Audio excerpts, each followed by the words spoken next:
Hello students, welcome to mathematics classes. Today we will learn in 9th class, chapter 10, circles. Introduction of the circle. Circle and its related term. The collection of all the points in a plane which are at a fixed distance from a fixed point in the plane is called a circle. देखिए, collection of all points यानी कि जितने भी points है यहाँ पर plane के अंदर उन सभी का कलेक्शन, ठीक है, in a plane which are at a fixed distance, जिनकी डिस्टेंस फिक्स हो एक फिक्स्ड पॉइंट से. ये है आपके पास फिक्स्ड पॉइंट, ठीक है. जो ये फिक्स्ड पॉइंट है इसको आप क्या कहेंगे? Centre of the circle. Centre of the circle ये हो गया O. Fixed point is known as the centre of the circle. और ये जो कलेक्शन ऑफ ऑल पॉइंट्स हैं, अब यहां से यहां तक की जो डिस्टेंस होती है इसको क्या कहेंगे आप? रेडियस. तो इसमें लिखा है the collection of all the point in a plane which are at a fixed distance from a fixed point in the plane is called a circle and fixed point is known as the centre of the circle. And ये fixed distance है, इसको आप क्या कहेंगे? Radius of the circle. Radius of the circle, ठीक है. ये हो गया सेंटर ऑफ द सर्कल. इसको कहेंगे आप centre. Is denoted by point O, ठीक है. जब कोई भी एक सर्कल आप किसी प्लेन के अंदर ड्रॉ करते हैं तो ये जो सर्कल होता है वो इस प्लेन को 3 पार्ट में डिवाइड कर देता है. एक तो सर्कल के अंदर का पोर्शन जिसको आप इंटीरियर बोलेंगे, इंटीरियर ऑफ द सर्कल. एक रीजन होता है सर्कल से बाहर का, दैट इज एक्सटीरियर. ये मैंने जो रेक्टेंगल टाइप बनाई है, स्क्वायर बनाया है, इसके अंदर एक सर्कल है. जो ये है आपके पास एक प्लेन, और प्लेन के अंदर देखो सर्कल के अंदर का जो पोर्शन हो गया उसको बोलेंगे आप इंटीरियर रीजन. सर्कल से बाहर हो गया उसको बोलेंगे एक्सटीरियर. और एक ये हो गया सर्कुलर रीजन. तो एक प्लेन को जब हम प्लेन में एक सर्कल ड्रॉ करते हैं तो सर्कल प्लेन को 3 पार्ट में डिवाइड करता है, इंटीरियर, सर्कुलर और एक्सटीरियर, ठीक है. इसके बाद इससे रिलेटेड और जो टर्म्स हैं, बेसिक टर्म, वो करते हैं हम. देखिए,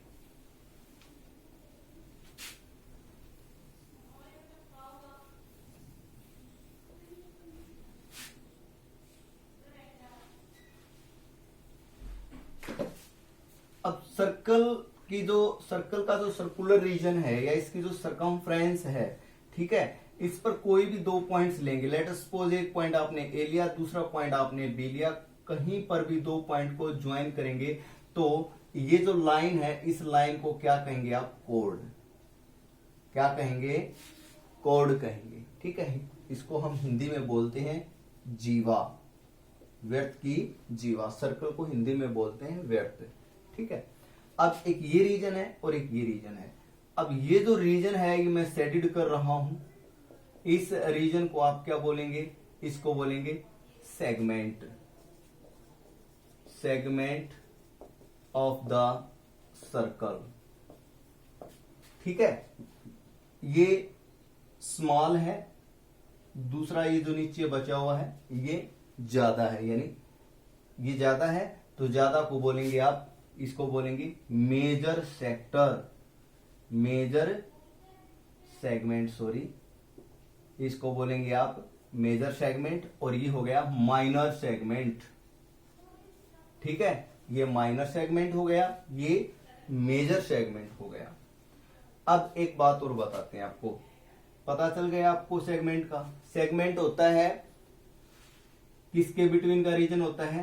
code of the circle and circumference of the, and ये कोरस्पॉन्डिंग आर्क लगा लीजिए, ठीक है. Corresponding arc of the circle and कोड ऑफ द सर्कल, इन दोनों के बिटवीन का जो रीजन होता है उसको हम क्या बोलते हैं? सेगमेंट, ठीक है. अब एक और 2-3 टर्म है इसके अंदर, वो और देख लीजिए आप.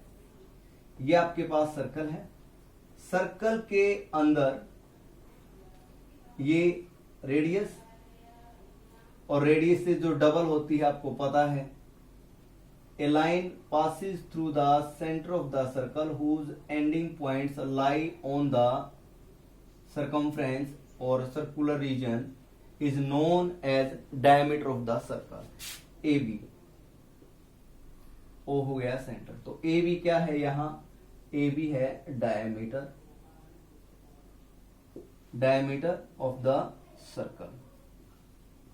रेडियस की डबल होती है, ये जो डायमीटर है इसको डी से रिप्रेजेंट करते हैं, रेडियस का double that is 2 time radius, 2r लिख देते हैं, r रिप्रेजेंट रेडियस, ठीक है। और इसको क्या कहेंगे, ये भी एक तरह से कोड का काम ही करती है, और इसको बोलेंगे लॉन्गेस्ट कोड, लॉन्गेस्ट कोड ऑफ द सर्कल, और इसको कहेंगे आप ये है लॉन्गेस्ट कोड। अब इसके बाद एक दो टर्म और हैं, टर्म तो काफी हैं, बट जो हमारे चैप्टर से रिलेटेड या जो हम एक्सरसाइज स्टार्टिंग में करने वाले हैं वहां तक एक दो टर्म और मैं बता देता हूं आपको। ये सर्कल बना रहे हैं, देखिए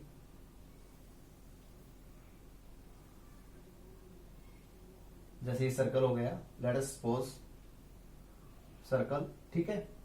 अब ये होगी रेडियस, एक रेडियस ये हो गई, तो रेडियस का जो प्लूरल होता है उसको क्या बोलते हैं, रेडियाई।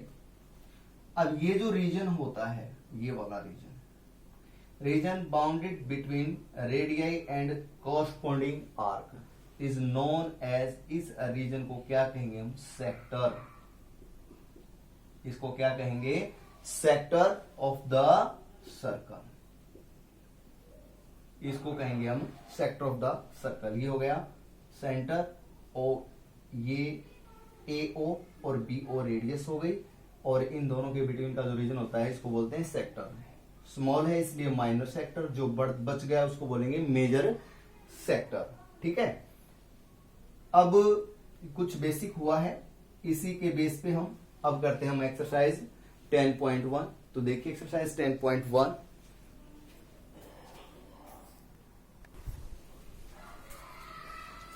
देखिए first question, fill in the blanks, exercise 10.1।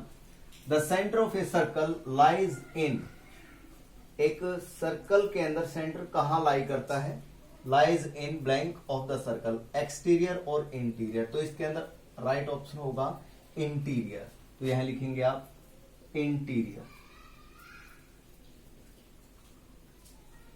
ठीक है। सेकेंड पॉइंट है, ए point whose distance from the center of the circle is greater than its radius lies in, यानी आपके पास एक सर्कल है, ठीक है। अब ये हो गई रेडियस, तो अब इसने ये कहा कि a point whose distance from the center, कोई पॉइंट है, उस पॉइंट की कहां से distance, centre of the circle से, और ग्रेटर होगी रेडियस से, रेडियस से अगर ग्रेटर है तो वो पॉइंट कहां जाएगा, बाहर, मींस एक्सटीरियर में। तो जो सेकंड है आपका फिल इन द ब्लैंक, उसके अंदर आ जाएगा एक्सटीरियर, ठीक है, इसके अंदर आ जाएगा एक्सटीरियर। थर्ड है पार्ट इसके अंदर, द लॉन्गेस्ट कोड of the circle is a, longest कोड मैंने आपको बताया था, लॉन्गेस्ट कोड क्या होती है, passes through the centre of the circle, that is known as diameter. तो इसको आप क्या लिखेंगे, diameter, diameter of the circle. अब फोर्थ पार्ट है, एन आर्क इज ए, एक आर्क को क्या कहेंगे, when its end are the ends of a diameter. अब ये डायमीटर है, अब ये जो आर्क है इसके जो एंड्स हैं, मीन्स ये तो ये वाला एंड और एक ये एंड, तो इसको क्या कहेंगे, जब इसके जो एंड हैं ये दोनों, ये एंड और ये दोनों एंड, इन दोनों को मिलाते हैं तो डायमीटर कंप्लीट हो जाता है, मींस लाइन पासिस हो जाती है सेंटर से। तो ये जो आर्क है इसका नाम होगा सेमी सर्कल, सेमी सर्कल। तो यहां क्या आ जाएगा, N arc is a semi circle when it's ends are the ends of a diameter. Fifth part, segment of a circle. अब सेगमेंट की बात करें तो सेगमेंट मैंने आपको बताया था, सेगमेंट कौन सा रीजन होता है, कोई भी सर्कमफ्रेंस पर कोई भी दो पॉइंट लीजिए सर्कुलर रीजन पर, उन दोनों को ज्वाइन करेंगे तो ये जो रीजन होता है इसको कहेंगे सेगमेंट। तो ये रीजन किस किस के बिटवीन होता है, देखिए segment of a circle is the region between an arc, एक तो ये आर्क हो गया, ये आर्क हो गई, एंड इसको क्या कहेंगे, इस लाइन को, इसको कहेंगे आप कोड। तो ये आ जाएगा यहां पर कोड। सेगमेंट को आप हिंदी में बोलते हैं वृत्तखंड, वृत्तखंड। ये जो वृत्तखंड है ये किस किस के बिटवीन का हिस्सा होता है, तो ये होता है, एक तो ये, इसको बोलेंगे आप चाप यानी आर्क, और इसको क्या कहेंगे आप जीवा। जीवा और चाप दोनों के जो बीच में जो भूखंड होता है, जो भी क्षेत्र आता है, उस क्षेत्र को क्या कहेंगे आप वृत्तखंड। ठीक है, ये आपको समझ में आ गया होगा 5th पार्ट। अब 6th पार्ट की बात करते हैं। A circle divides the plane on which it lies in. मैंने आपको बताया था कि मान लीजिए आपके पास एक सर्कल है, ये किसी प्लेन में लाई करता है, तो ये कितने पार्ट में डिवाइड करेगा, एक होता है इंटीरियर, दूसरा होता है एक्सटीरियर, और एक होता है सर्कुलर। यानी प्लेन को 3 पार्ट में डिवाइड करता है, विच लाइज इन 3 पार्ट। तो ये था फर्स्ट क्वेश्चन। आई होप आपको ये फर्स्ट क्वेश्चन अच्छे से समझ में आ गया होगा। अगर आपको ये क्वेश्चन समझ में आते हैं, प्लीज आप वीडियो को ज्यादा से ज्यादा लाइक कीजिए, शेयर कीजिए और चैनल को सब्सक्राइब कीजिए। नाउ करते हैं एक्सरसाइज 10.1 क्वेश्चन नंबर 2।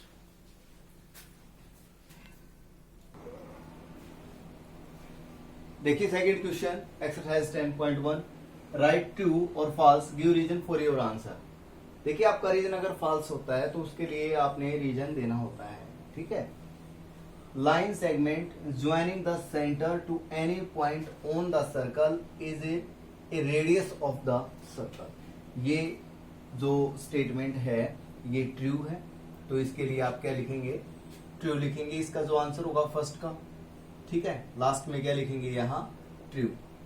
देखिए स्टेटमेंट कंप्लीट लिखेंगे आप, ऐसे नहीं कि क्वेश्चन नंबर 2 हो गया और फर्स्ट पार्ट लिख दिया, फर्स्ट में ट्रू, सेकंड में फॉल्स, थर्ड में ऐसे, ये बिल्कुल नहीं होगा भाई। आपने सभी ने कंप्लीट ये स्टेटमेंट लिखनी है। स्टेटमेंट पढ़ के ही पता चलेगा, अगर कोई आपकी कॉपी चेक करता है तो तभी पता चलेगा कि आप किसका आंसर ट्रू लिख रहे हैं, किसका आंसर फॉल्स लिख रहे हैं। ठीक है, तो ये स्टेटमेंट जरूर लिखें आप अपनी फेयर नोटबुक के अंदर, ध्यान रहे आप इस बात का। नहीं तो मुझे भी लिखने की कोई जरूरत नहीं होती, मैं भी वैसे बता देता कि सेकंड क्वेश्चन है, first part true, second false, ऐसे। ठीक है, तो इस बात का आप प्लीज ध्यान रखें। नाउ सेकंड देखिए आप, circle has only finite number of equal code, तो ये फॉल्स है। इसमें इसका आप रीजन लिख सकते हैं। जो सेकंड पार्ट है इसका जो रीजन होगा वो क्या होगा, ए circle has infinite number of equal code. आप लिखेंगे जो फाइनाइट है इसकी जगह हो जाएगा because infinite number of equal code. A circle has infinite number of equal code. इसके अंदर इनफाइनाइट होंगी, कैसे, ये आपके पास एक सर्कल है, एक कोड ये हो गई, मान लीजिए एक ये हो गई, एक ये हो गई, एक यहाँ हो गई, यहाँ हो गई, यहाँ पर आप कहेंगे सर ये तो फाइनाइट हुई, नहीं, ये एक ऐसे भी तो हो सकती थी, ऐसे भी हो सकती थी, ऐसे भी, ये पता नहीं कितनी कोड हैं, जितने सर्कल पर पॉइंट हैं, कितने पॉइंट्स हैं, इनफाइनाइट पॉइंट्स हैं, तो कोई भी 2 पॉइंट्स उनको आप ज्वाइन करेंगे, आपके पास एक कोड आएगी, और फर्स्ट को स्टार्टिंग किसी से भी करते जाएंगे तो यहाँ पर इनकी जो काउंटिंग है ये काउंटलेस होती है, means infinite number of equal code हो जाएंगी। ये था सेकंड का रीजन। आपको डायग्राम बनाने की जरूरत है, केवल ये लाइन जरूर लिखें आप, a circle has infinite number of equal कोड, क्योंकि इसके अंदर लिखा हुआ है give reason for your answer. अगर आपका आंसर फॉल्स है, ठीक है, तो फॉल्स क्यों है, तो उस क्यों का जवाब है ये। ठीक है, नाउ थर्ड के लिए देखिए, थर्ड है इसके अंदर, if a circle is divided into 3 equal arc each is a major arc, ये भी फॉल्स है। तो इसका जो रीजन होगा आप लिखेंगे फॉल्स। यहां थर्ड पार्ट हो गया, तो इसको लिखा आपने, क्या लिखा भाई, फॉल्स। ठीक है, each is a minor arc, each is a minor arc. कैसे? देखिए आपके पास एक ये सर्कल है, इसको इसकी ये जो सर्कुलर रीजन है डिवाइड इनटू 3 इक्वल आर्क, इसको 3 आर्क में डिवाइड कर दें। लेट अस सपोज, अब देखिए पहले 2 की बात करते हैं, 2 की बात करते हैं तो मैंने क्या कहा, इसको बोला था माइनर आर्क बोलेंगे, इसको बोलेंगे मेजर आर्क, ठीक है, 2 होती हैं तो। और तीनों की तीनों जब इक्वल होती हैं तो तीनों मेजर आर्क नहीं होती, वो क्या होती हैं, माइनर होती हैं।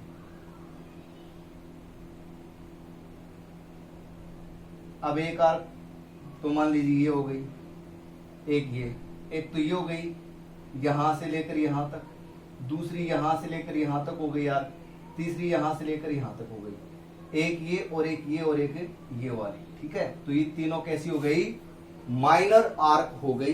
ये डायग्राम से आपको अच्छे से समझ में आ गया होगा, आपको ये लाइन लिखनी जरूरी है, each is a minor arc. अब फोर्थ देखिए, ए कोड ऑफ ए सर्कल, सर्कल की जो कोड होती है, which is twice as long its radius is a diameter of the circle. यानी कोई कोड जब रेडियस की डबल हो जाती है और वो लॉन्गेस्ट कोड भी कह देते हैं उसको, और वो क्या होती है, डायमीटर। तो ये क्या है, ट्रू है वही, ठीक है। थर्ड के लिए कोई रीजन नहीं है। फिफ्थ है, sector is the region between the code and it's corresponding arc. तो ये सेक्टर के लिए नहीं लिखा है, ये अगर यहां पर सेगमेंट होता तो ये रीजन आपका, ये जो पार्ट है वो बिल्कुल ट्रू हो जाता। अब ये हो गया फॉल्स, ठीक है। तो फिफ्थ के लिए रीजन क्या लिखेंगे, सेक्टर के लिए अगर लिखेंगे तो sector is a region between radii and corresponding arc लिखेंगे। बिटवीन कोड न लिख करके क्या लिखेंगे, रेडियाई। आपको पता होना चाहिए, देखिए अगर ये आपके पास एक सर्कल है तो सर्कल का ये जो वाला हिस्सा होता है ना, एक 2 तो हो गई रेडियस और एक ही हो गई कोरस्पॉन्डिंग आर्क। इस रीजन को क्या बोलते हैं आप, सेक्टर। तो सेक्टर क्या हुआ, फॉल्स लिखा, because sector is the region between